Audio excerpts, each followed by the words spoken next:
మన ముగ్గురు విడిపోవడం చాలా మనమేమైనా రాజకీయ నాయకులమా? ఓటకో పార్టీ మారడానికి మనం కలకాలం కలిసే ఉంటాం, కాలాన్ని కూడా శాసిస్తూ ఉంటాం. మన ఐకమత్యాన్ని భంగం కలిగించాలని, మన చీకటి సామ్రాజ్యాన్ని చిన్న భిన్నం చేయాలని, అడ్డుకట్టవేయాలని కొందరు ప్రయత్నిస్తున్నారు. ఎవరో ధర్మాలు చెప్తున్నారు. 20 ఏళ్ళ క్రితం జరగముందు వారిని చంపి మన ఈ సామ్రాజ్యంలో సంబరాలు చేసుకుందాం. అది ఎవరైనా మనకి ఎదురొచ్చాడు, మనకు బానిస అవ్వాలి, లేదంటే మన చేతుల్లో ఒక్కలా చావాలి. మీరైన లక్షణాలు నిజం ఫ్రెండ్స్. ఇప్పటి వరకు మన న్యాయం అమలు చేసి మన శత్రువుని అంతం చేశాం. కానీ ఇప్పుడు మనకి ఎదురు శత్రువు సామాన్యుడు కాదు, మన రైతు సంఘ విద్రోహ శత్రువులు సమూలంగా నాశనం చేయాలని కంకణం కొట్టుకున్న విప్లవ సింహాలు.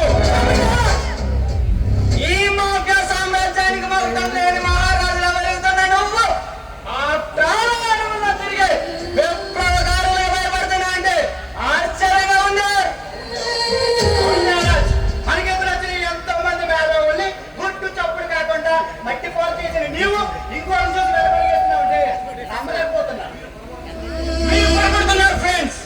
నేను భయపడే వాళ్ళ గురించి మీకు చెప్పడం లేదు, మనకి ఎదురైన శత్రువుల గురించి మాత్రమే చెప్పాను. మీరు తెలుసుకుంటే తెల్లవారు ప్రభుత్వాలే తలకిందులైపోతాయి.